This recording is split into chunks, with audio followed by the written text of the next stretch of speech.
Bamboo Hut, Grace Ogoti, Kenya.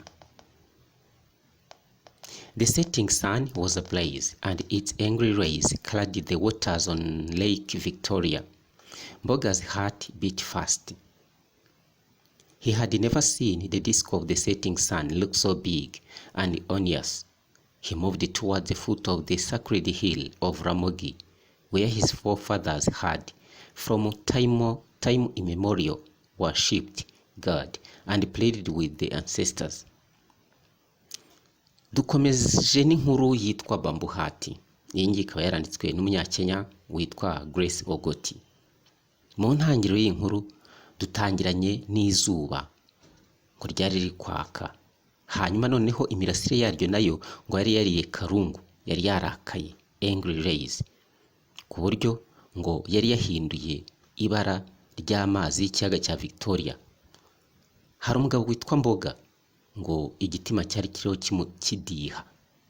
Ese hari habaye iki? Reka twumve iyi nkuru. Ngo ntabwo yari yarigeze abona izuba nk'iri ngiri ryari ririho rirenga ryaka bikaze gutyo, ngo ryari rinini. Ubwo ngo yahise atera intambwe agenda yegera ku giti gitagatifu.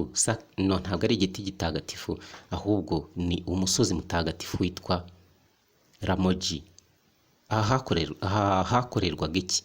Aha ngaha ngo niho abakurambere be cyangwa se ababyeyi be ba mbere mu gihe from time immemorial, mu gihe cya kera, ku buryo kitakikibukwa, bazaga aha ngaha baje kuramya Imana, ndetse bakagira gute, bakaza no kwinginga abakurambere babo. Ni nk'ibyo twakwita abatagatifu b'uyu munsi, abantu biyambaza bagasenga Imana, bakiyambaza n'abatagatifu, abakurambere.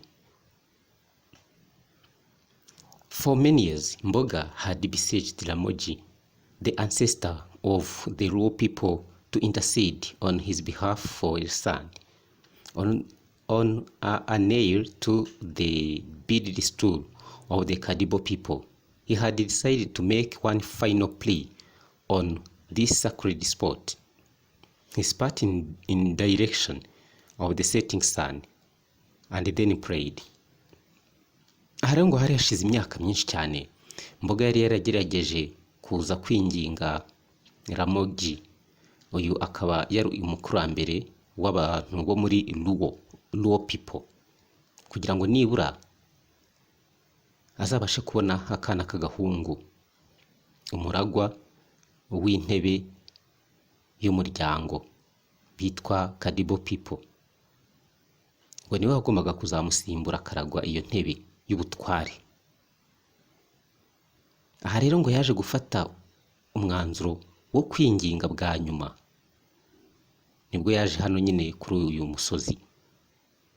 Mu migenzo yakoraga ngo yagendaga acira mu bice bigiye bitandukanye yerekeza aho izuba ryarengeraga.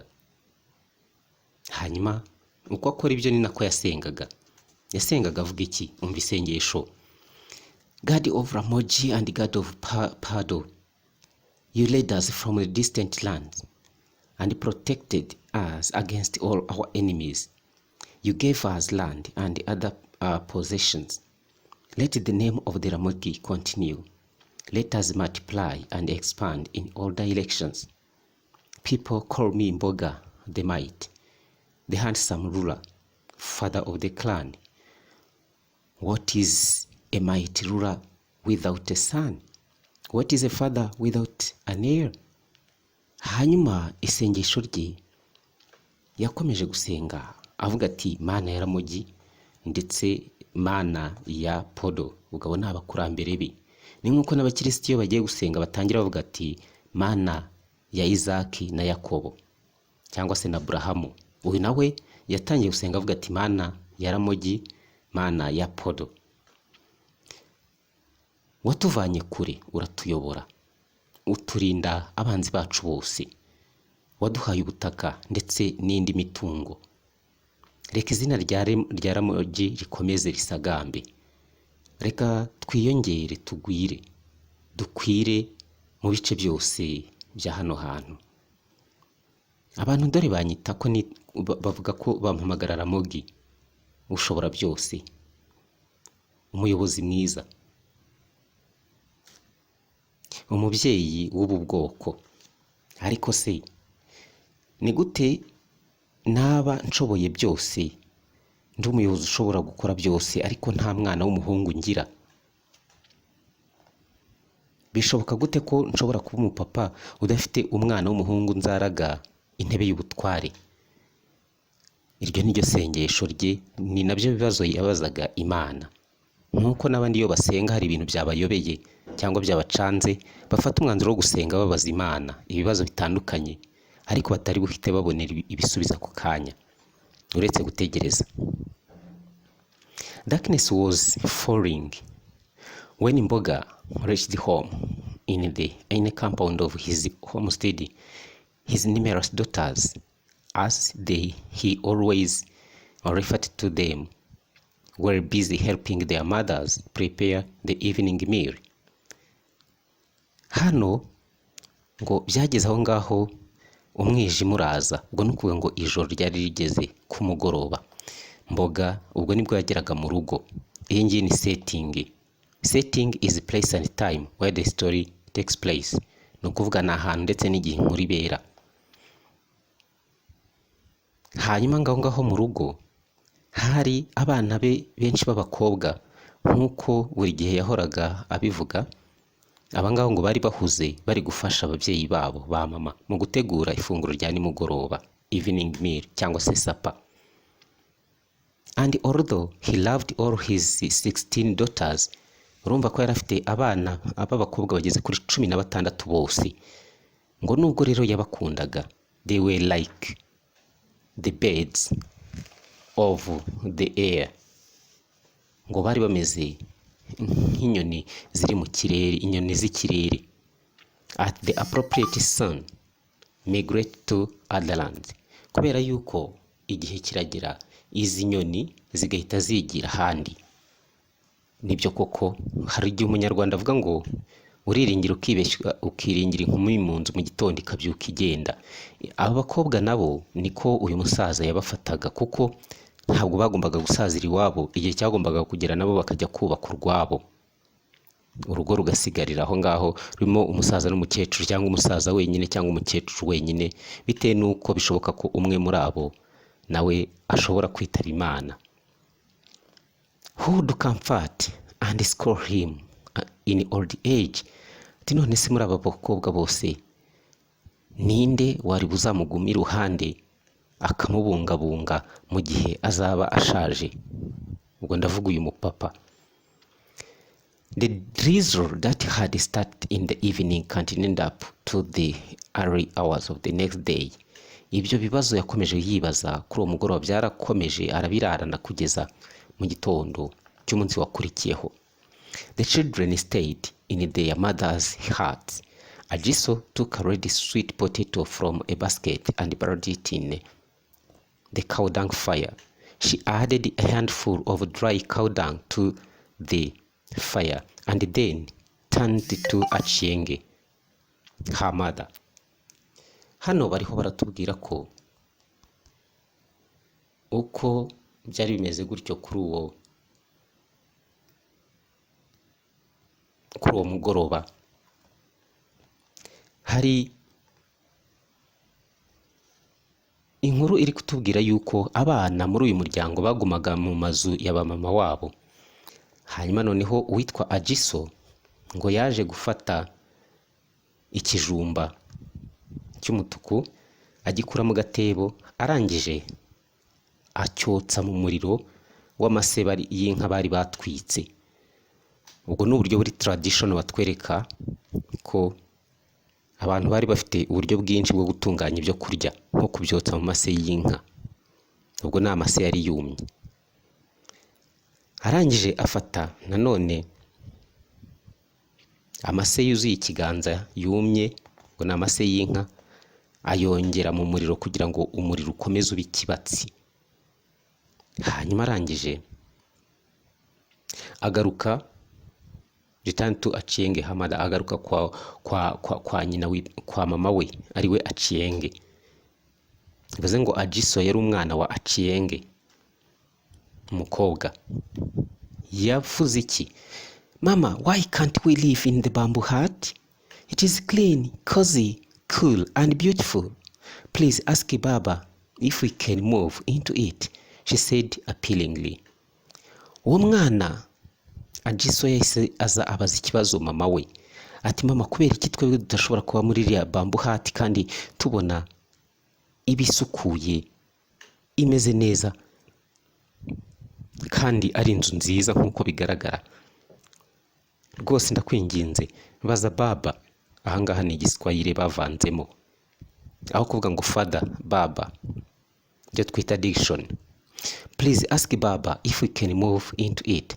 Ati rwose ndakwinginze saba papa niba ashobora kutwemerera tukaba ariyo twimukiramo. Mwana niko yatangiye abaza nyina ndetse amugezeho n'igitekerezo. But our hut is one of the best in the compound, my child. Ubwo nyina yahise amubwira ati ariko mwana wanjye, iriya nzu yacu tubamo niyo nziza kuruta izindi zose. Wihangayika, mu yandi magambo. I know that mama, but it can't beat the bamboo hut. Our hut has no inner chamber and you have no bamboo beads or beaded stools. Hanyuma umwana nawe biragaragara ko yaramaze kumenya gutandukanya ikibi n'icyiza. Nibwo yahise amubwira ati mama, ati byo ndabizi, ariko nubwo inzu yacu ari nziza ntabwo ishobora kurenza ubwiza iriya bamboo hut. Ati cyambere akazu kacu tubamo nta cyumba gafite cy'imbere, ndetse nta n'ibitanda dufite, ndetse nta n'intebe zirimo. Ajiso took a wooden poker and turned the potato over. Hanyuma Ajiso ngo yahise afata ni nk'agati, arangije agakoza muri wa muriro ahindura ikijumba kugira ngo gishye no ku rundi ruhande. Ku bantu bokeje ibijumba cyangwa se imyumbati cyangwa ikindi kintu icyo ari cyo cyose, ngira ngo ibyo murabizi ko ariko bigenda. Iyo wokeje ikintu ugomba kugihindura ku rundi ruhande kugira ngo narwo rushye neza. Uko niko Ajiso yabigenje.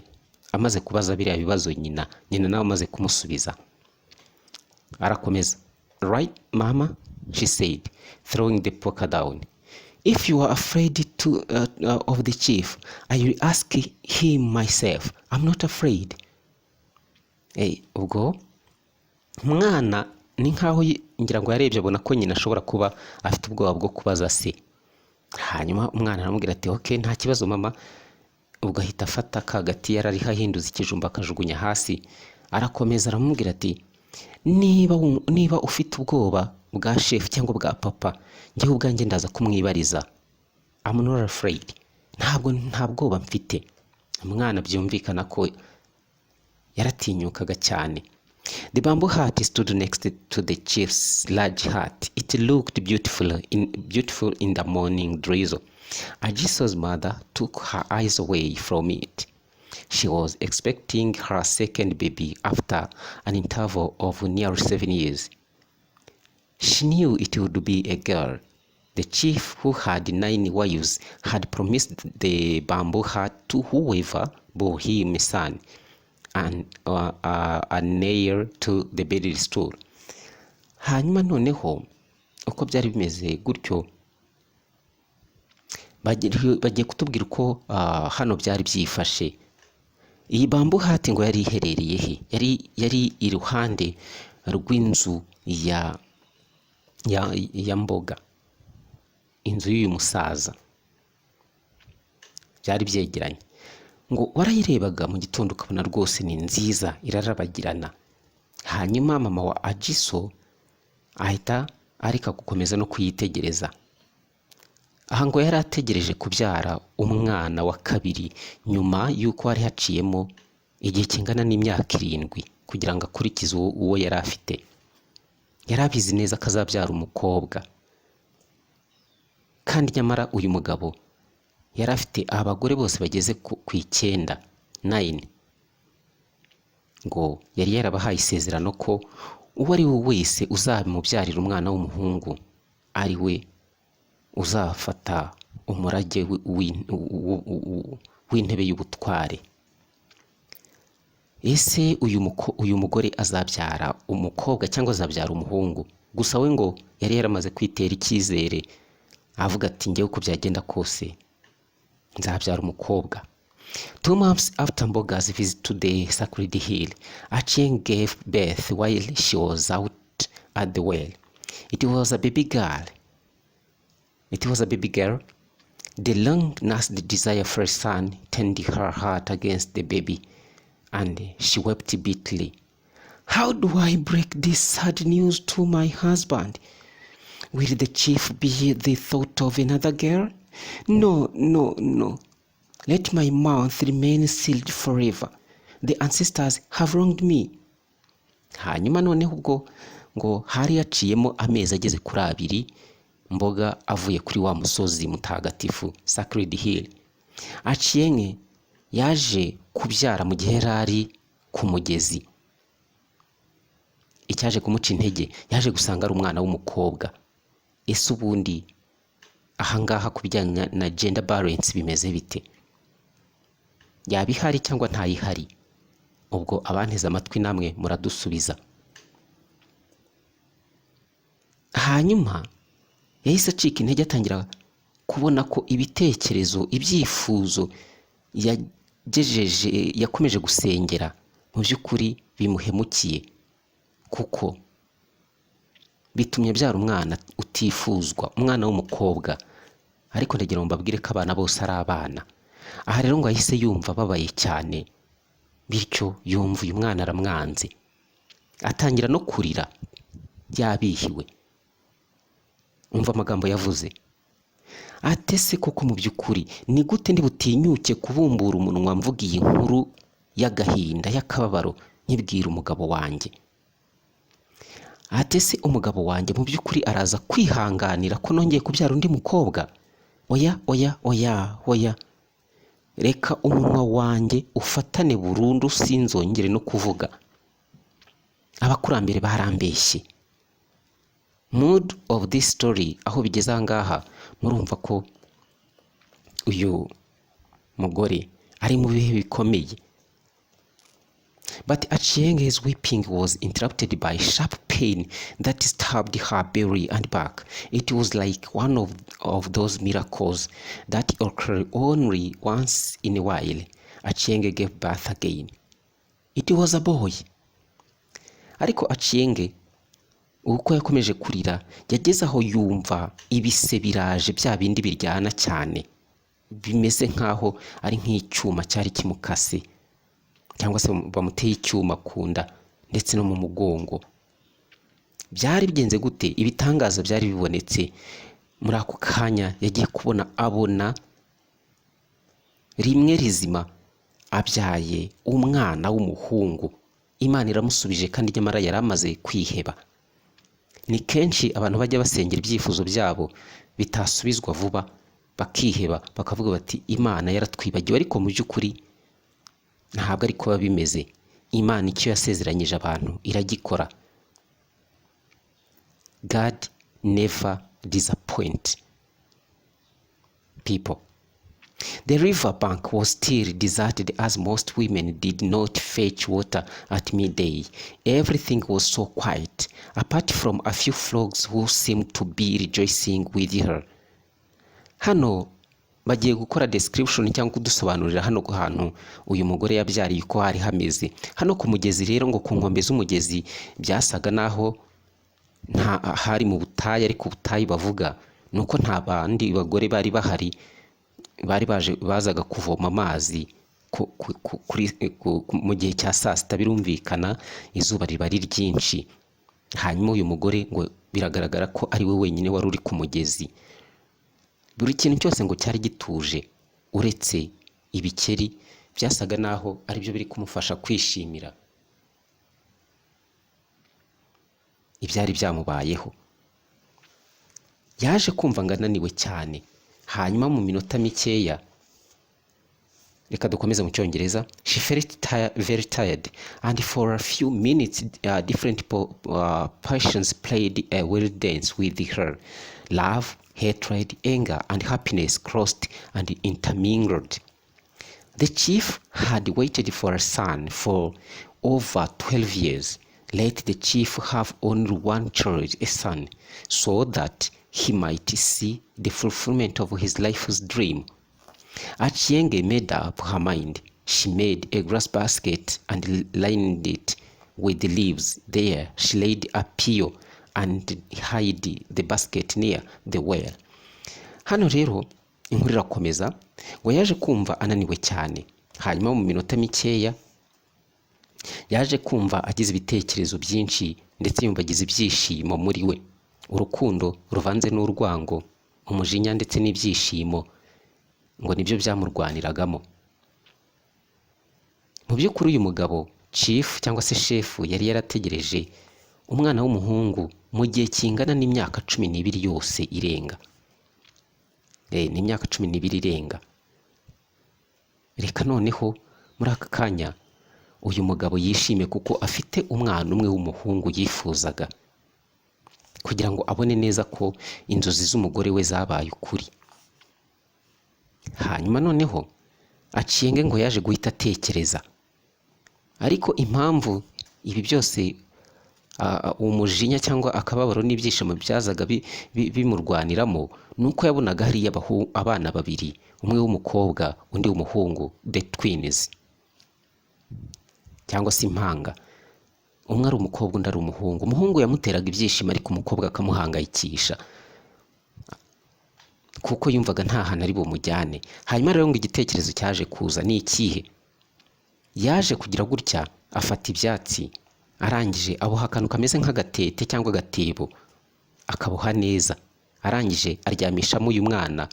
Reka mbabwire izina rye, yitwa Apio. Murifate mu mutwe, yitwa Apio. Hanyuma arangije afata ka gatebo agahisha iruhande rw'amazi, near the well, iruhande rw'iriba. She gave her a long, close and last look, and then ran a finger over her face, hair, lips, and delicate fingers. She then walked home with her baby boy and slipped into her hut unnoticed while people were having their midday meal. Uko byaje kugenda rero, uyu mugore ngo ahise amuryamishamo, arangije aramwitegereza bwa nyuma, ari nako agenda amukorakora mu ntoki, mu isura, mu misatsi, ku minwa. Arangije noneho amusiga aho ngaho, afata wa mwana w'umuhungu ahita yitahira. Gusanga ageze mu rugo, yinjiye mu nzu nta muntu n'umwe umurabutswe, mu gihe abandi bagore bari bahugiye ku ifunguro rya saa sita. Ese uyu mugore baraza kumubona gute? Ese bizaherera he iby'uyu mwana asize hari iruhande rw'umugezi? Ibisimba bizamurya cyangwa abantu bazamutoragura? Reka twumve. The important news was conveyed to Chief Mbega by his elder wife while he was resting in his hut. Inkuru nziza rero ntago ijya iyoberana. Mu by'ukuri byaje kuza kurangira umuntu witwa Chief Mbega, ubwo ni ukuvuga wa mugabo, aje kubwirwa iyi nkuru n'umugore we mukuru. Umugore we mukuru niwe waje gutangaza iyi nkuru, mu gihe we yari yiryamiye nk'umusaza mu kazu ke aruhutse. God of Ramogi has covered the nakedness of the father of the people. Achieng has given birth to a baby son. Mbega looked at his wife unbelievingly. A joyous smile played on his lips and then disappeared, leaving only muscles twitching at the corners of his mouth.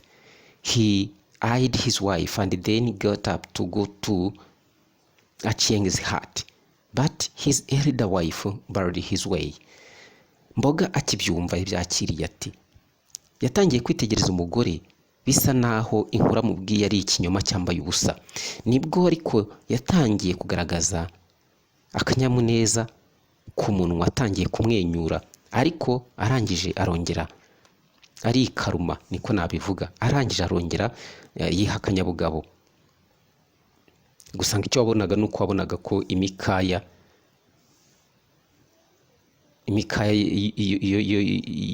yo ku munwa hari ibimenyetso iri kugaragaza. Arangije ubwo ngahita yitegereza uwo mugore we, ahita ahaguruka vuba na bwangu, ananiwe no kwihangana kugira ngo yerekeze kuri uriya nzu wa mubyeyi yari arimo.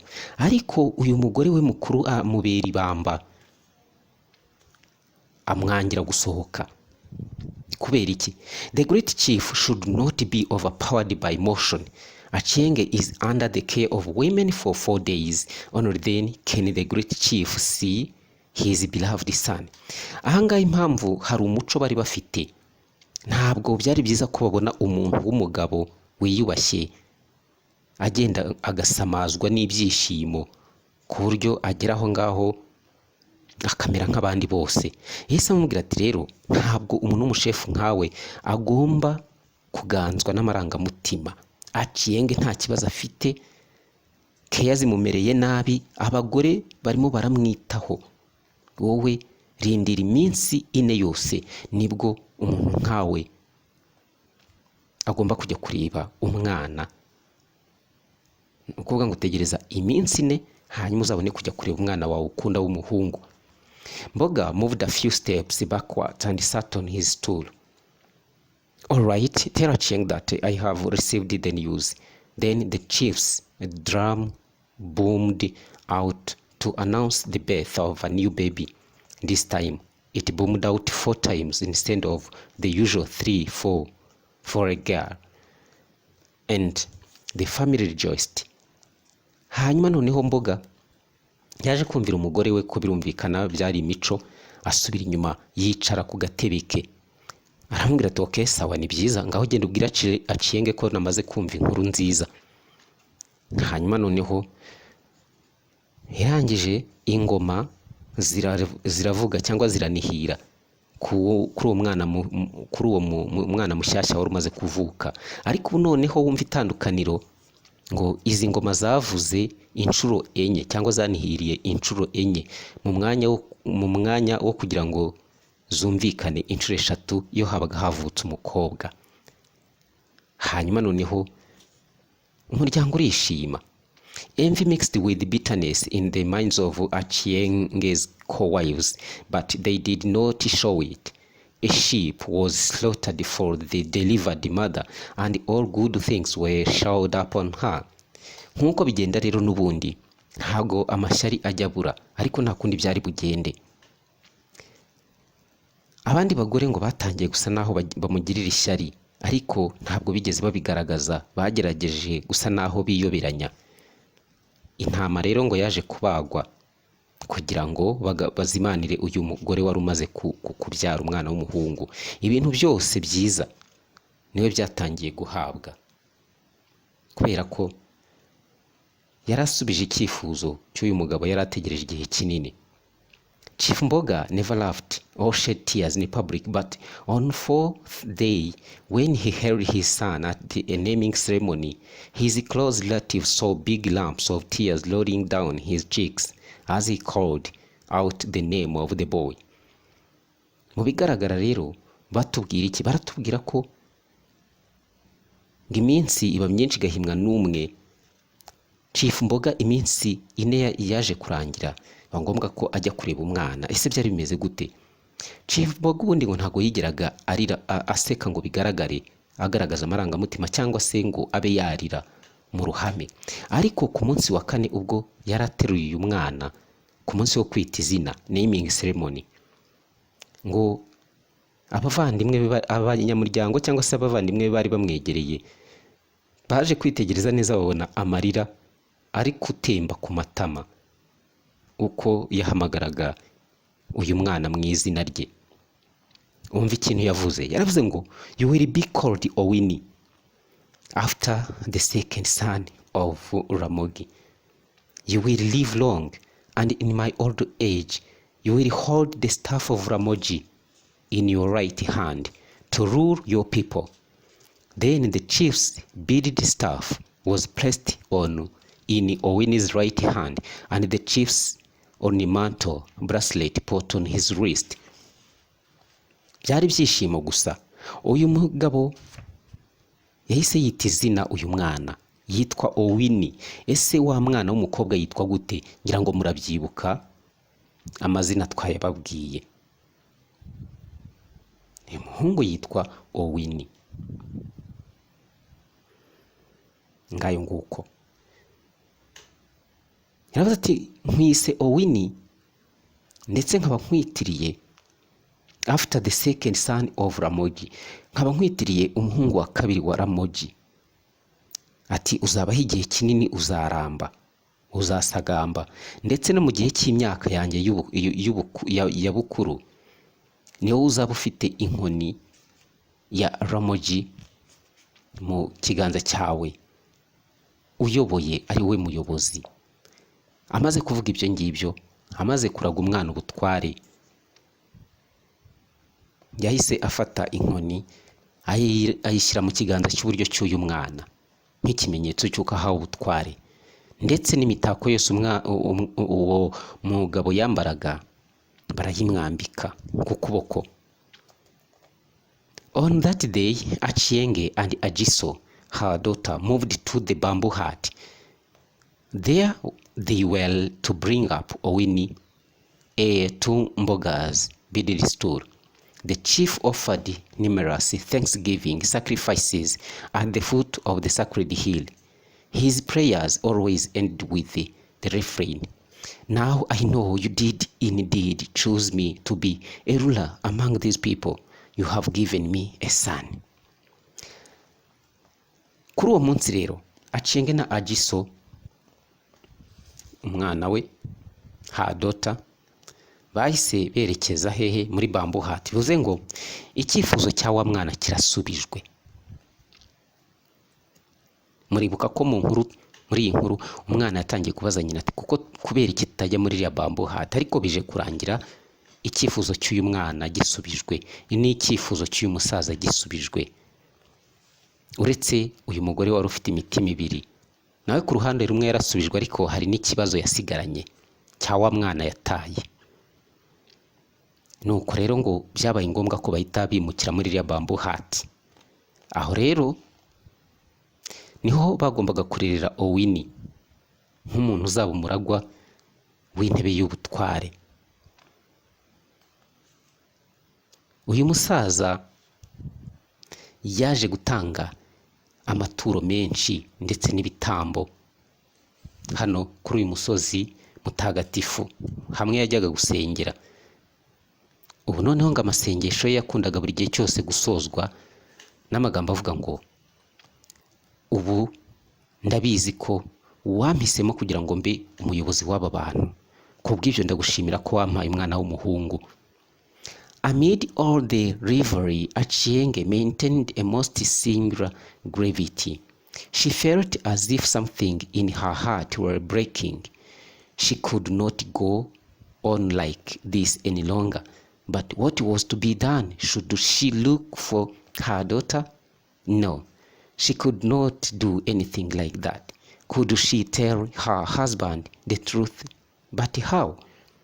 Uko rero byakomeje, iminsi yakomeje kugenda yicuma, ariko uyu mugore yakomeje kugenda agira ikibazo, Achienge, ku buryo uwo mutima we yumvaga ugiye kumeneka. Ariko se noneho yari bubigenza ate ko atari bushobore kubyihanganira igihe kinini? Ese yari busubire kujya kureba wa mwana we w'umukobwa? Ntabwo byashobokaga, ntabwo ashoboraga gukora ikintu kimeze gutyo. Ese yari buze yagombaga kubwira umugabo we ukuri, ariko se yari bubihere hehe ko yataye umwana w'umukobwa? Ese amaherezo uyu musaza nabimenya bizagenda gute? Reka dukomeze twumve iyi nkuru. Iyi ni bamboo hut. She went to the well on the 6th day to bath herself after confinement. Kuvuga ngo yaje kwerekeza ku mugezi ku munsi wa gatandatu kugira ngo yiyuhagire, nyuma yuko hari yashize igihe ari mu rugo adasohoka. She walked hardly past the place where she had abandoned her daughter Apio. wa mwana w'umukobwa reka mbibutse ko yitwa Apio. There was nothing on the spot to betray her, and the long grass stood erect as though nothing had ever rested on it. As she trudged along on her way home, Achieng had many confused thoughts, but thought nevertheless, and even visions about her lost daughter. Hanyuma rero ngo se warose iminsi yo gusohoka igera, umunsi wo gusohoka ugera, ngo ku munsi wa gatandatu nyine yahise ajya kwiyuhagira, agenda yihuta cyane afite amatsiko yo kureba hahandi yataye wa mwana w'umukobwa witwa Apio, ariko nta kintu na kimwe yabonye, ndetse n'ibyatsi yari yaramujugunye cyangwa yamuryamishijeho ngo byari bihagaze neza nkaho nta n'ikintu na kimwe kigeze kibiryamisha cyangwa kibiryamaho.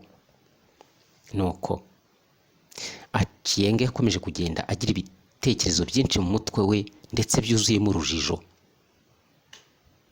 ndetse atangira no gusa naho agira iyerekwa ku bijyanye n'umwana we yataye.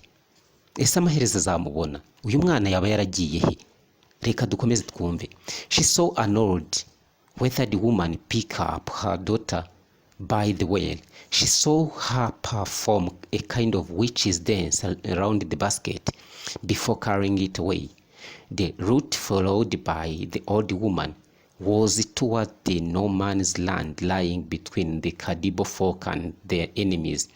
She then saw her daughter being thrown away in this forest, which was known to be infested with the wild animals.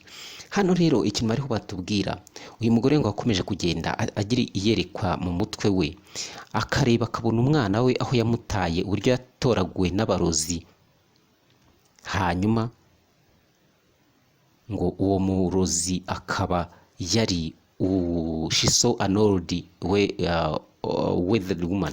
Uwo murozi ngo ari umurozi kazi w'umukecuru, no kuvuga yari umurozi w'umukecuru, ngo ajya gutoragura uyu mwana, ngo yabanje gukora ibintu by'imigenzo, agenda abyina azenguruka ako gatebo kari karimo uyu mwana, ariko iryo ryari yerekwa ni ibintu yatekerezaga mu mutwe. Nuko hanyuma ngo umuhanda uyu murozi yaciyemo ngo wagendaga werekeza ahantu hitwa no man's land.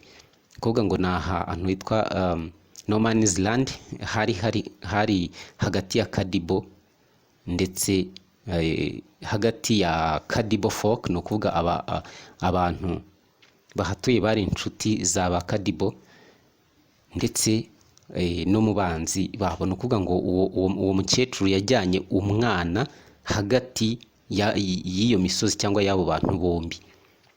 Hanyuma ngabona umwana we ajugunywa mu ishyamba.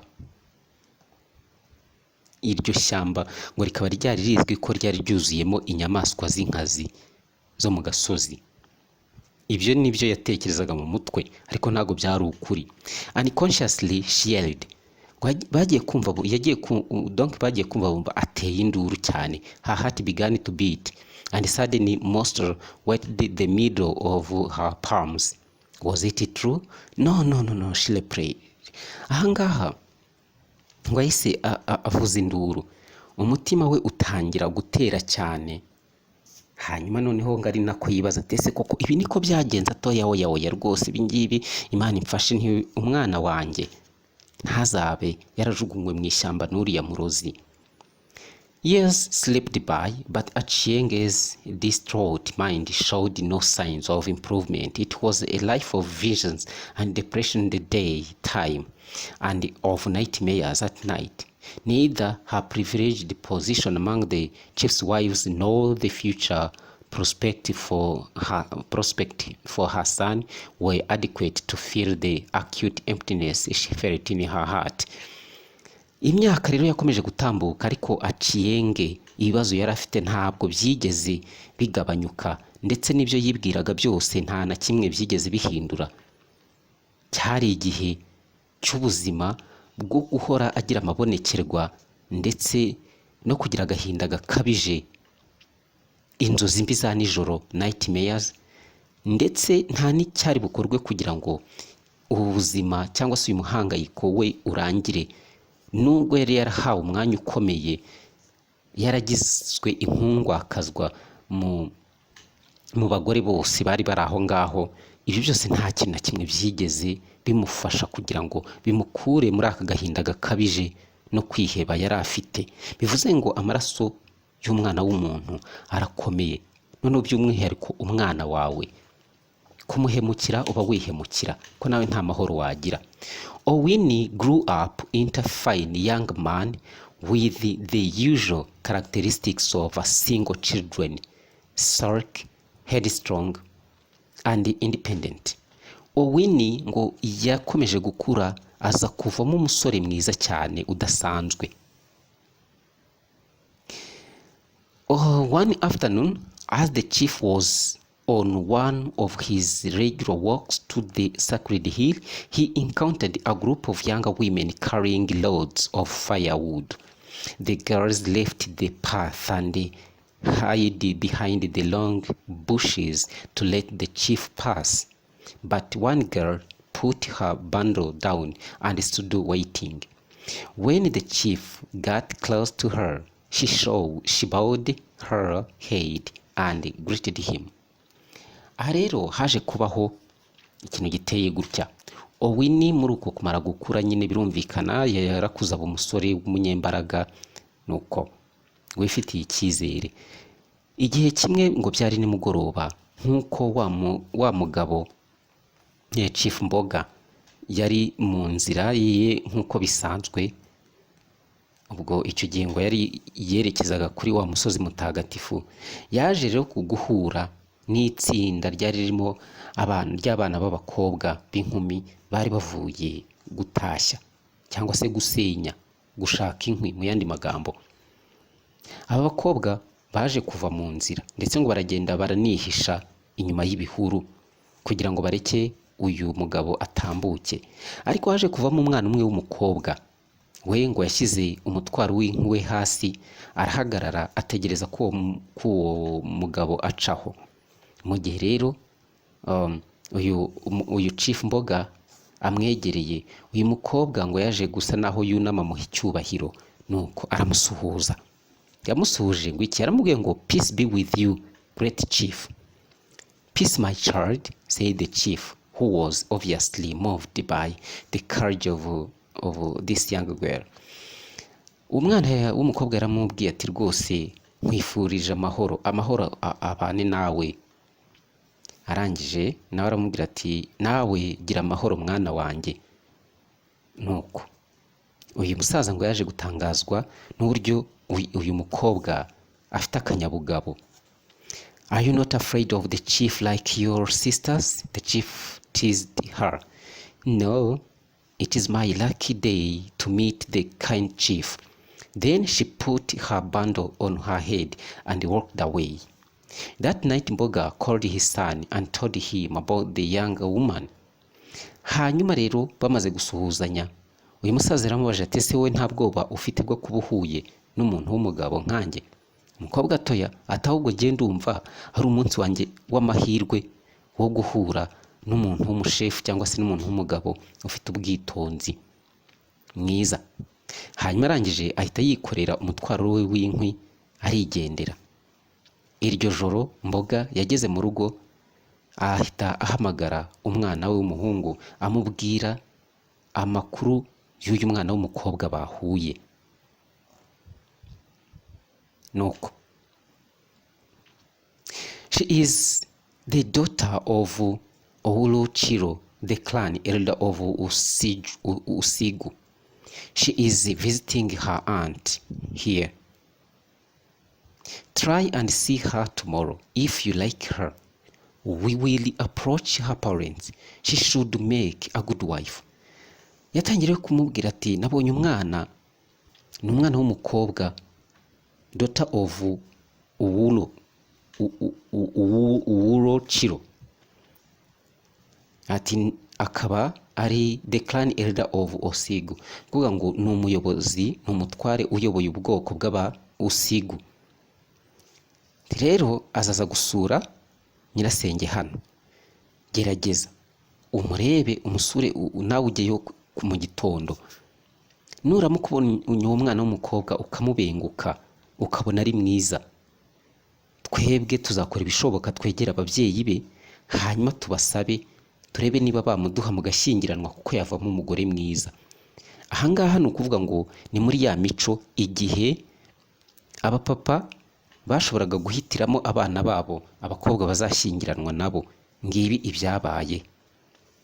Owini was curious to meet the young lady whose personality had impressed the chief so much.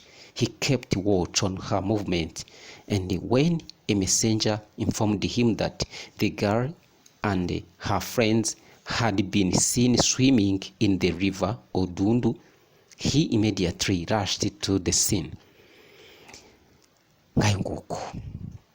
Owini rero ngo yaje kugira amatsiko cyane yo guhura n'uyu mukobwa w'igitangaza ufite imyitwarire idasanzwe, yari yashimishije papa we cyane. Hanyuma yakomeje rero ngo kugenzura apereza ashakisha amakuru, nuko hari intumwa yaje kumubwira yuko uwo mukobwa ndetse n'inshuti ze yababonye bari koga mu mugezi witwa Odundu. Aho kanya uyu mwana w'umusore ntabwo yatinze, yahise yihuta cyane ajyayo kureba. Ese agezeyo yabonye iki, byagenze bite? Kurikira. At the river, half a dozen young women were swimming and shouting at one another. One of the older girls saw Owini first and rushed out of the water yelling, "The chief's son! The chief's son!" The girls, taken unaware, scrambled out of the water and hid behind the nearest bushes. But the girl, who obviously looked younger than the others, continued to swim undisturbed. Owini moved closer to her. Hano rero ngo mu kuhagera yasanze abakobwa 12 dozen, abakobwa 12 b'inkumi bari koga birumvikana, ndetse banatera agasaku nyine baganira bishimye bakinira mu mazi.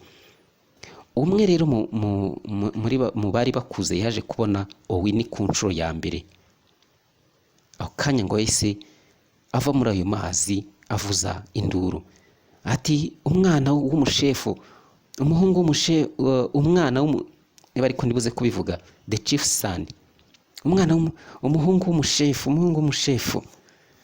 Hanyuma noneho ubwo abakobwa ngo bahise bagira gute, bahise bava mu mazi baragenda bihisha ku bihuru byari biri hafi aho.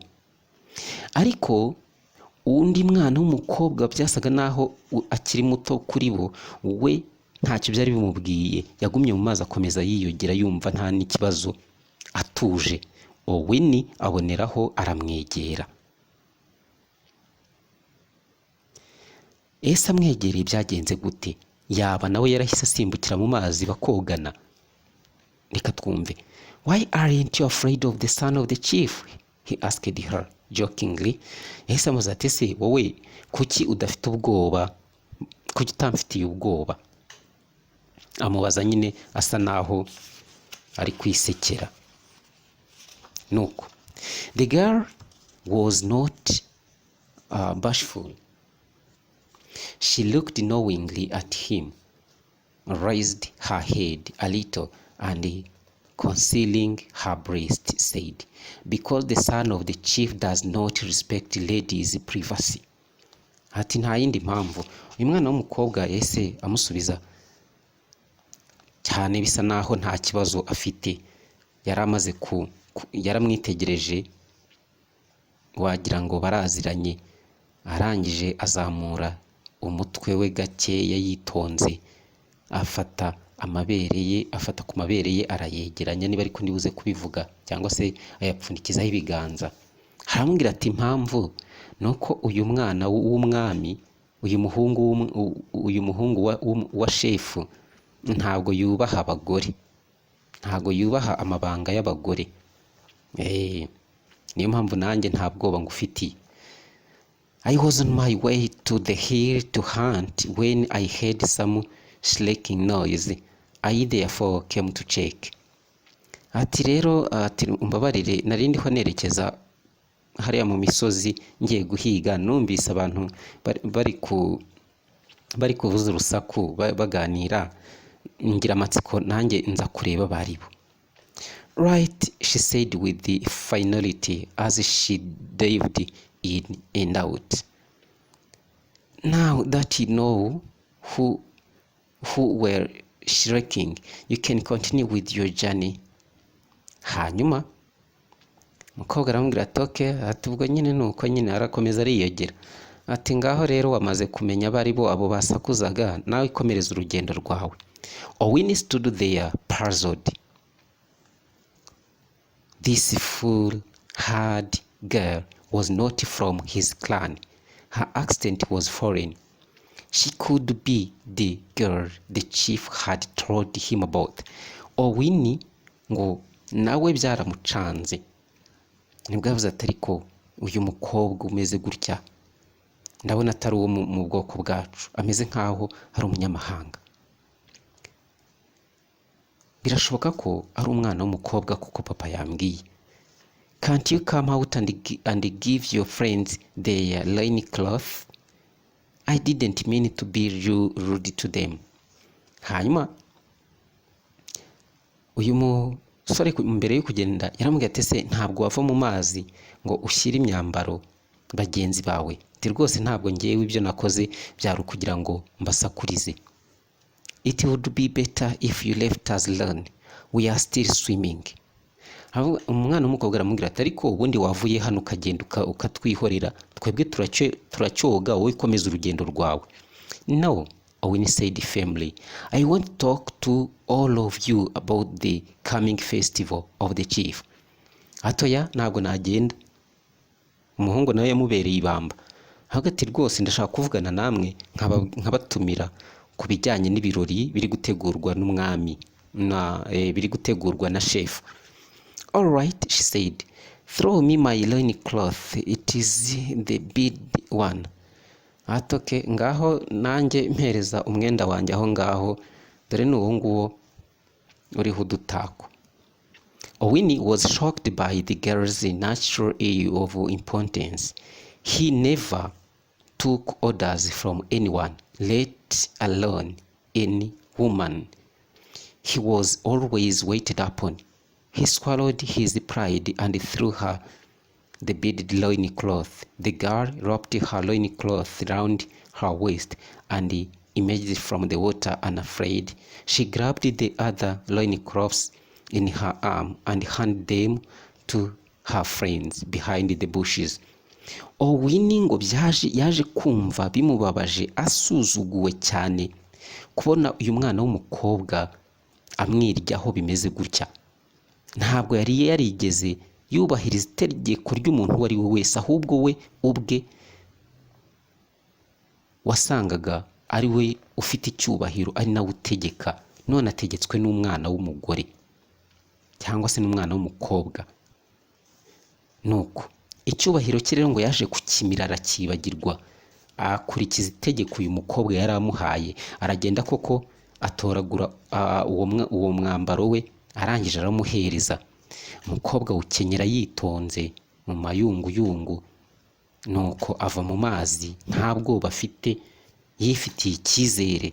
Arangije afata indi myenda y'abari abakobwa bari bahunze mu maboko, aragenda arayibashyira aho bari bihishe inyuma y'ibihuru. Owen felt warm and uncomfortable where he stood. For the first time in his life, he was unsure of himself. Owen ngo yatangiye kumva adatuje ahantu yari ahagaze, kubera ko ku nshuro ya mbere mu buzima bwe nibwo yatangiye kumva nawe ari kwishidikanyaho. He took a close look at the girl. She was much older than the chief had suggested. Hanyuma ngo yaje kwitegereza neza yaje kwitegereza uyu mukobwa, abona uyu mukobwa nawe ni mukuru kurusha uko ise yari yarabimubwiye. Her long slender legs would fill up with the maturity. yari afite amaguru maremare ku buryo wabonaga ko akuze rwose. Her fingers were long and graceful and she had a straight back and flat lovable belly. Aha batangiye gutanga description y'uyu mukobwa uko yari ateye, ngo yari afite intoki ndende kandi ubona ko ari intoki nziza, bityo noneho ngo yari yemye, yari afite uruti rw'umugongo rwemye, ni ukuvuga ngo yari arambutse, ariko nanone ntabwo yari afite ibicece, oya, ahubwo inda ye yari flat cyangwa se yari afite mu nda zeru nk'uko bamwe bajya babivuga. Amabere ye, her breasts were still young and stood erect like wooden carvings on her chest. Amabere ye nayo ngo yari ahagaze ashinze ku buryo wabonaga ko atanyeganyega, yari ameze nk'aho ari amabere y'amabazanyo yo mu biti yari ari mu gatuza ke. Her skin dotted with water was the color of the rising sun. Nuko ngo iyo amurebaga avuye mu mazi hari amazi yagiye amusigaraho, ngo wabonaga bimeze nk'aho ari izuba riri kurasa. As Owini looked at her, she reminded him of Arosi, the legendary and beautiful goddess of the sea. Hanyuma uko Owini yagendaga yitegereza uyu mukobwa cyane, ngo yaje kumwibutsa witwa Arosi. Iki ngo kikaba cyari ikigirwamana cyari kizwi na benshi cy'inyanja, ikigirwamana kazi cy'inyanja. They exchanged a few words and she told Owini that her name was Awiti. Baje rero kuganira, hanyuma birangira uyu mukobwa nawe amwibwiye, amubwira ko yitwa Awiti. Umuhungu yitwa Owini, umukobwa akitwa Awiti. Nguko. That evening, Owini was in a melancholic mood. A newly discovered fire was burning in his heart. He reported to his father that he had seen the girl and that he liked her very much. Hanyuma noneho bakomeza batubwira ngo kuri uwo mugoroba Owini yumvaga afite uburakari. Nuko ngo ibyo yari yabovumbuye bishyashya byari byatangiye, discovered the fire was burning in his heart, byatangiye kumucanamo umuriro w'ikibatsi mu mutima we. Arangije abwira papa we ibyo yabonye, nuko avuga ko uwo mukobwa yamukunze cyane. Ese mu by'ukuri bizarangira bashyingiranywe cyangwa se bizagenda gute? Komeza ukurikire. I'm sorry for that. In those days, the marriage preliminaries for the son of a chief were conducted with proper punctilio. The chief therefore sent out messengers to investigate the girl's background.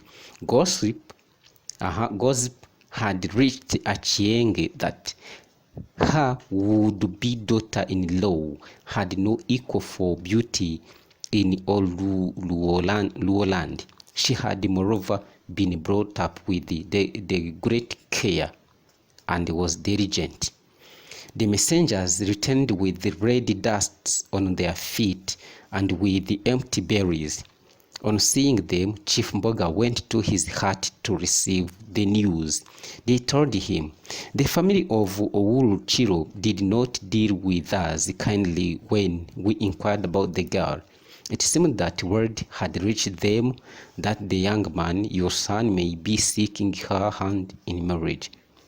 They insisted that Awiti was too young, that they would be given time, but we pressed them. We had seen the girl. She is beautiful and ripe for marriage. The family then conferred among themselves outside, and when they joined us, they told us that Awiti may not wish to marry the chief's son." The messenger who was speaking looked at the chief anxiously and moistened his dry lips. Hanyuma rero ngo batangiye gutegura ibijyanye n'iby'ubukwe. Nuko baje rero kohereza intumwa kugira ngo zijye guperereza. Ni nka kwa kundi nyine abantu bohereza abantu ngo bajye niba ari ukuvunyisha, niba ari kugira gute, bagiye nyine kureba umwana w'umukobwa ngo barebe iwabo, niba ngombwa babagezeho icyifuzo. nuko mu kugerayo rero hano baje ngo kubagora, bababwira ko bavuga ko umwana bamubonye, umukobwa bamubonye, ariko aravuga ati umuryango ntabwo watwakiriye neza, batugoye kuko basaga naho amakuru bamaze kuyamenya ko umusore wanyu yifuza kuzashyingirwa n'umukobwa wabo. Ati rero batangiye batubwira ko uyu mukobwa wabo akiri mutoya cyane, ko agomba guhabwa igihe kugira ngo abashe gukura, ariko twagerageje kubibemeza. Twabonye uriya mwana w'umukobwa tubona ni mwiza, arakuze bihagije ku buryo yashyingirwa. Nuko ubwo ngo umuryango harimo abagabo bagiye barasohoka bariherera bajya hanze, mu gihe bagarutse bavuga ko awiti adafite icyifuzo cyo ko yashyingiranwa n'umuhungu wacu. Hanyuma noneho mu gihe uyu wari uri kuvuga ubu butumwa yitegereje uyu musaza, yabonye atishimye, iminwa ye yari yumye. Go on, the chief roared aggressively. He looked past them so that they could not notice the angry frown which distorted his face. Hanyuma yahise amukabukira ati komeza utubwire, ariko afite n'umujinya mwinshi, ariko agerageza kuwuhisha areba hirya gatoya kugira ngo abahishe isura. They said, "Great chief, that is impossible." Mboga's fame was not confined to his clan alone. Who was Ulochiro, whose daughter could reject the offer of the son of the chief? Hanyuma baravuga bati rero shefu mukuru mwiza ukomeye, ibi ntabwo bishoboka. Impamvu ngo nukubera yuko ubwamamare bw'uyu Mboga ntago bwari buzwa aho ngaho mu rugo gusa, ahubwo bwari buzwa ahantu hose. None se mu by'ukuri niba uri icyamamara ahantu hose, abantu ba Urochiro ni bande ku buryo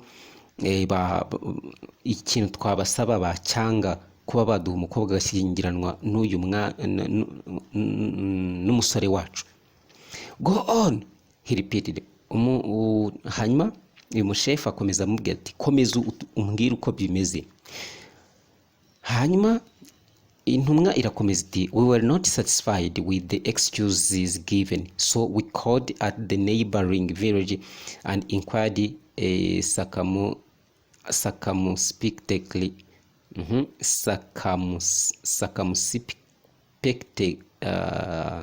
ni ijambo risa naho rigoye, ngo ni circumspectly, yego, about the girl. Hanyuma twagerageje gukomeza gushakisha nyine, twakomeje gushakisha amakuru ndetse no muri village baturanye, hanyuma tugerageza kubabaza amashira kinyuma ku bijyanye n'uyu mukobwa. Batubwiye iki? We were told that Awiti has no parents. Baje kutubwira ko Awiti nta babyeyi agira. She was found abandoned by the world by Uru's wife who adopted her. Ibanga rigiye hanze ry'uriya mukobwa. Ngo abaturanyi baje kubabwira ko babonye uyu mwana w'umukobwa baramujugunye kw'iriba, hanyuma ubwo nyine baza kumutoragura, uyu muryango uramutoragura uramurera. The messenger cleared his throat. Hanyuma noneho kuko yari yavuze cyane, umuhogo we wari watangiye kuzamo amakaraza, bityo arabanza yakuramo, nicyo bita to clear the throat, and mopped away a mushroom of sweat from the forehead. Nukuvuga ngo yari atangiye no kubira ibyuya, nuko afata agatambara arabanza yihanagura mu isura. The air suddenly became still and suffocating as Chief Mboga discharged his messengers.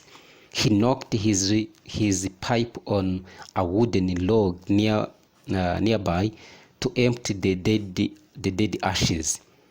Hanyuma biragaragara ko inkuru yari itangiye gusa naho ikomera, kubera ko muri ako kanya uyu ngo byasaga naho umwuka uheze.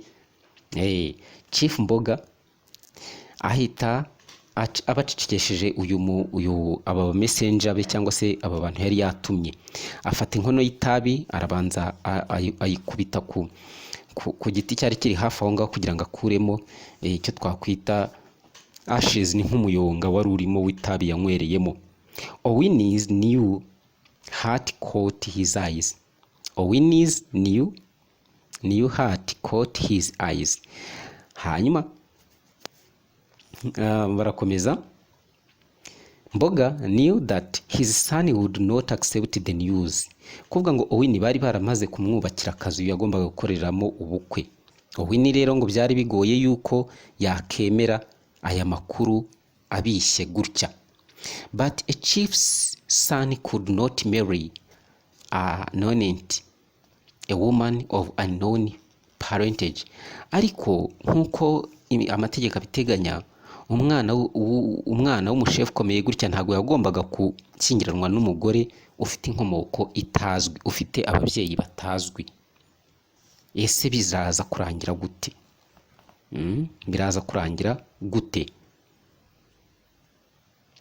That evening, when the restless cows had been milked and the third children sat round the fire by their mothers waiting for the evening meal, Owini was summoned to the chief's hut.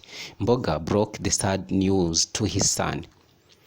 Ku mugoroba rero ubwo bari gukama inka, ngo nazo ntago zari zaruhutse, ndetse abana nabo bari barushye bicaye iruhande rw'umuriro bari kota, na bamama babo bari bategereje ko ifunguro rya nimugoroba ritungana. Owini yahise ahamagazwa mu nzu ya se. Birangiye ise amubwira aya makuru ababaje. My son, you cannot marry Chiro's daughter. She was abandoned as baby by the well. The wife of Chiro found her and brought her up. Mbega sucked his pipe and then spat on the hard-beaten floor. As the future ruler of the land, you cannot marry a woman whose background is a mystery. Uyu muhungu rero yaje kubwirwa inkuru mbi. Ise yaramubwiye ati rero muhungu wanjye, ntabwo bishoboka ko washyingiranwa n'umuntu utazwi inkomoko. Uriya mwana w'umukobwa baramutoraguye baramurera, ntabwo ababyeyi be bazwi, bamutoraguye ku iriba. Ninde wamutoraguye? Ni umugore wa Chiro. None rero ubwo ako kanya uyu mugabo yahise afata inkono y'itabi arabanza arayitumagura, arangije acira hasi, ahita amubwira ati rero nk'umuyobozi w'ahazaza w'ubu bwoko bwacu ntabwo ushobora gushyingiranwa n'umugore ufite inkomoko y'amayobera. Ese uyu muhungu ko yari yiteguye gushyingirwa biraza kugenda gute? Owini tightened his buttocks on his oil stool he was sitting on. He wanted to rise and leave the chief's hut, but he fell back. Breath had gone out of him, and he felt dizzy. As he recovered from the shock, he had a hazy vision of Awiti. He saw her beautiful figure and her provocative breast. The fire revived in him. He must tell his father the truth. Father, let me take her to be my wife. I love her. I want to live with her. Ako kanya uyu musore amaze kwakira iyi nkuru ntago byamworoheye. Yagerageje gusa naho kwikomeza aho yari yicaye, yashaka guhita ahaguruka ngo asohoke mu nzu y'uyu mugabo, ariko aza kugusha umugongo, umwuka urabura, atangira kuzengerera. Mu gihe yongeye kugarura ubwenge,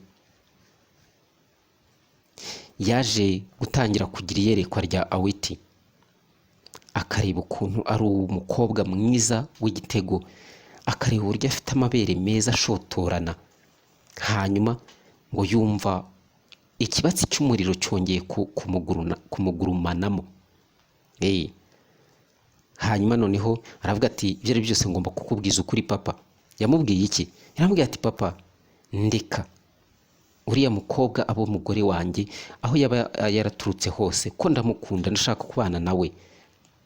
Tears choked Owini and he could not complete the sentence. Amarira rero yaje kumubuza gukomeza ngo avuge ibyo yagombaga kuvuga. No, my son, the chief said, she is not good enough for our home. The ancestors would be displeased. We shall find you a suitable woman. Hanyuma umusaza nawe yaramubwiye ati oya muhungu wanjye rwose ibyo ntabwo byashoboka, ntabwo ari byiza ko washyingirwa n'uriya mwana umeze kuriya, ntabwo ari byo mu muryango wacu, ndetse n'abakurambere ntabwo byabashimisha, itonde tuzagushakira ikibasumba. Owini got up unexpectedly, paced up and down the room, and then turned sharply to face his father.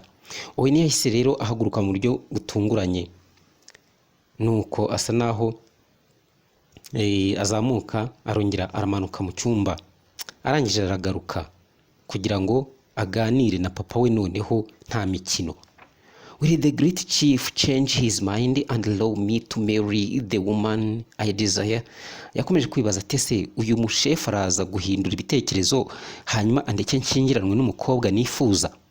Mbega gripped the ruling staff tightly. Mbega yahise afata inkoni ye y'ubutware arayikomeza. No, he thundered and his voice rang in the still night. Yahise afata inkoni y'ubutware arayikomeza aramubwira toya ntabwo bibaho. Icyo gihe hari nijoro. Owini stood before his father for a while before he spoke gravely. Owini yahise ahagarara imbere ya se mbere yuko avugana umujinya. Ese biraza kurangira gute?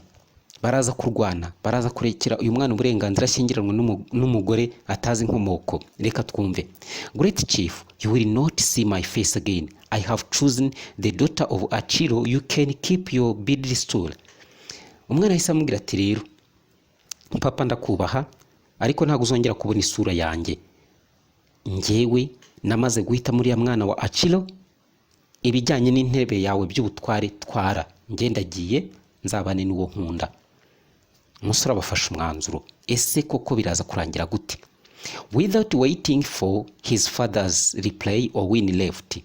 He shut himself up in his heart. He wished to blot the whole world out of his sight. What was he to do? Commit suicide? No, he must leave to marry Awiti. Run away, but where? Hanyuma atiriwe ategereza ko papa we amusubiza, yahise asohoka aragenda yifungirana mu nzu ngo ntabwo yifuzaga kongera kubona isi ukundi. Ese yaragombaga gukora iki? Ese yari bwiyahure? Oya, ntabwo byari bukunde, kuko yashakaga kugira ngo abeho azashyingiranwe n'uriya mukobwa akunda Awiti. Ese yari buve muri urwo rugo agatorongera akagenda, ariko se yari bugehe?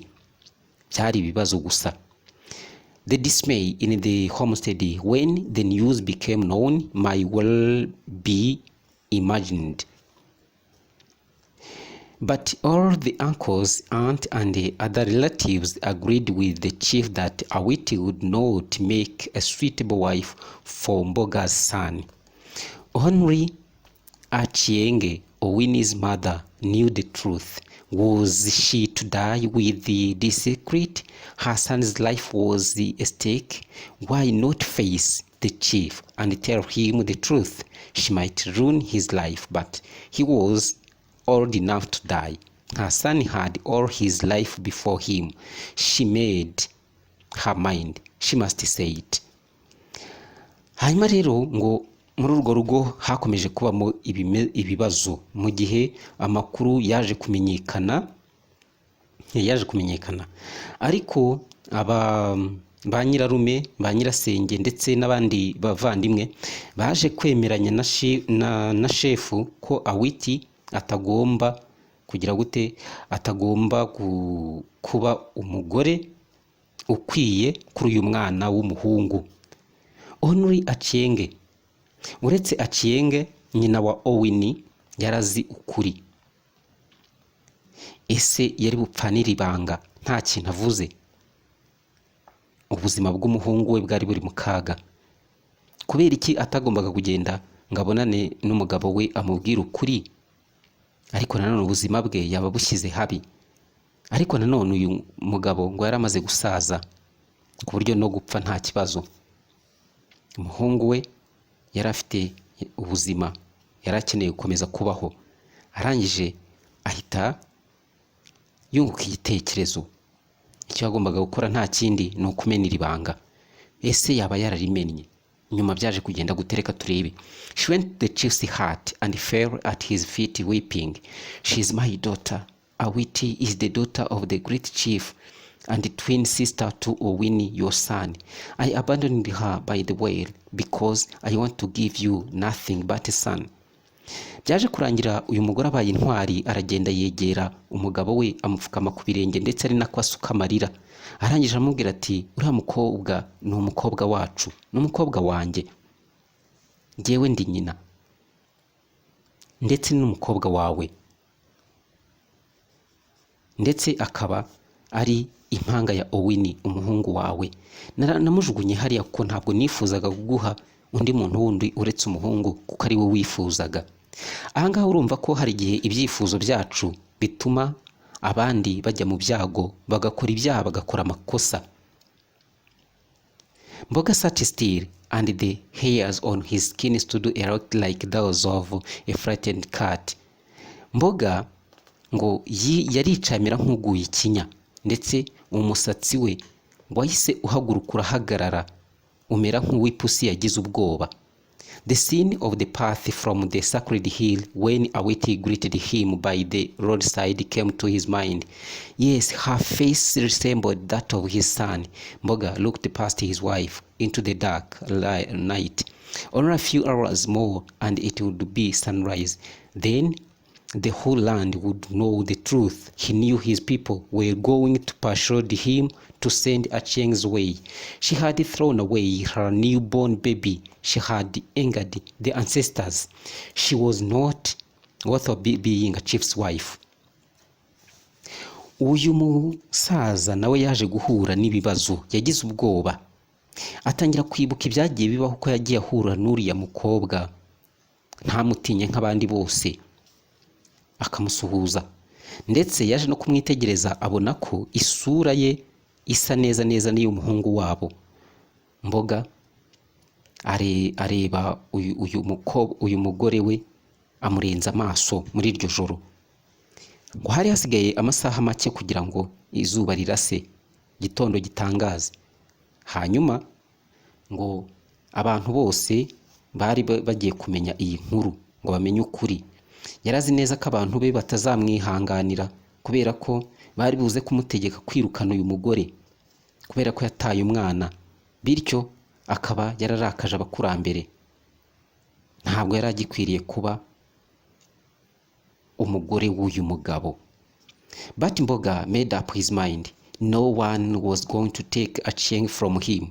She was the center of his life. The self-doubt that often follows the betrayal of lifelong trust crept into Mboga's mind.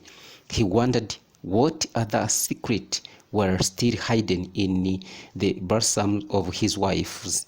He lifted Achieng's head from his feet. Hanyuma Mboga byaramucanze nawe biramuyobera, ariko yakundaga umugore we cyane. Arangije abona ko abantu, abavandimwe n'abaturanyi batazemerera uyu mugore gukomeza kuba muri uru rugo ko yakoze amahano. Ariko Mboga aravuga ati nta muntu n'umwe ugomba kukunkura mu biganza, kuko uyu mugore ngo niwe wari ishingiro ry'ubuzima bwe. Nuko arangije aza kubona ko harimo ikibazo. Atangira kwibaza abandi bagore, niba uyu ari we ubitse ibanga ringana gutya, abandi bagore mu bituza byabo bahishemo amabanga angana iki. Hanyuma arangije afata umugore we aramubyutsa, umutwe awukura ku birenge bye maze aramubyutsa. Yamubwiye iki? Mother of Awiti, arise. For my sake you have borne a heavy burden for many years. Ati mugore wanjye Awiti, ngaho byuka, haguruka. Kubera ukwifuza kwanjye wabyaye umutwaro igihe cy'imyaka myinshi kubera ibyifuzo byanjye. Muri make ni nkaho yavuze ati wabyaraga abana ntifuza igihe kinini. You have denied yourself the pleasure a mother gets from seeing her child ati mu by'ukuri wemeye kwigomwa ibyishimo byawe umumama agomba kugira mu gihe yitegereje umwana we yabyaye. Go and tell your son that he has a very beautiful sister. I shall give him my choicest bull to slaughter and eat with his sister and friends. Let us all rejoice and thank our ancestor Ramogi. Uyu mugabo yari umugabo mwiza cyane, nuko yahise amugirira impuhwe, agirira impuhwe uyu mugore we, aramubwira ati humura, ahubwo mugore nkunda, genda ubwire umwana wacu ko afite mushiki we mwiza cyane, bityo ndaje muhe ikimasa nihitiyemo maze akibage, bityo agisangire na mushiki we ndetse n'inshuti ze. Reka twese twishime, hanyuma dushimire umukurambere wacu Ramogi. Inkuru yasoje neza, amahoro arongera aragaruka. Ese uyu mukobwa yaba yaragarutse muri uru rugo? Ntawabimenya. Umwanditsi nahangaha asoreje inkuru. Iki nicyo twita suspense. Amatsiko usigaranye nanjye niyo nsigaranye. Reka twumve ibibazo bikeya byabajijwe hano. Understanding and appreciating the story. Why was Chief Mboga so desperate for a son? Kubera iki uyu Chief Mboga yumvaga ashaka umuhungu cyane? Do you blame Achieng for abandoning her infant daughter? Explain. Ese ku bwawe icyo ni ikibazo cya kabiri. Urumva warenganya uyu mugore kuba yarataye umwana we? Sobanura impamvu. Why do you think a chief was not meant to shed tears in public? Cya gatatu kirabaza ngo kubera icyo utekereza ko uyu umushefu bitari byiza ko aririra hagati mu ruhame. Cya kane, describe Awiti's beauty in your own words. Icya kane kiravuga ngo sobanura ubwiza bwa Awiti mu magambo yawe. Icya gatanu, what is the relevance of the song to the story? Ati ku bwawe urabona ari akahe kamaro k'indirimbo yakoreshejwe muri iyi story. Icya gatandatu, how is Awiti different from other girls in the story? Ati se ni irihe tandukanye, ni gute Awiti atandukanye n'abandi bakobwa muri iyi nkuru? Cya karindwi, do you think there is a suspense in the story? How is it brought out? Ati uratekereza ko iyi nkuru yaba ifite suspense, none se ni gute iyi suspense imeze? Do you think it is right for Chief Mboga to forgive Achieng? Why? Ati se ku bwawe uratekereza ko ari ukuri kuba uyu Chief Mboga yabarira umugore we Achieng? Kubera iki? Nuko ikindi kibazo cyo kudiscussinga, discuss the traditions of the community in the story. Are there any signs in this story that there could be changes to the old ways as time passes? Ati baravuga bati noneho vuga ku bijyanye n'imigenzo n'imico y'uyu muryango muri iyi nkuru. Ese haba hari ibimenyetso muri iyi nkuru by'uko hashobora kuba impinduka, abantu bagahindura imyumvire ya kera hanyuma bakagira ibyo bahindura bakurikije n'igihe kigezweho, kubera ko igihe kigenda gishira ibihe bikagenda biha ibindi. Nuko hari n'ibindi bibazo, ariko icyo nababwira, ndabashimiye cyane ko mwakomeje gukurikira iyo bita Literature TV. Hanyuma iyi yari inkuru yitwa Bamboo Hat. Izindi nkuru nazo ziri mu nzira. Stay in touch.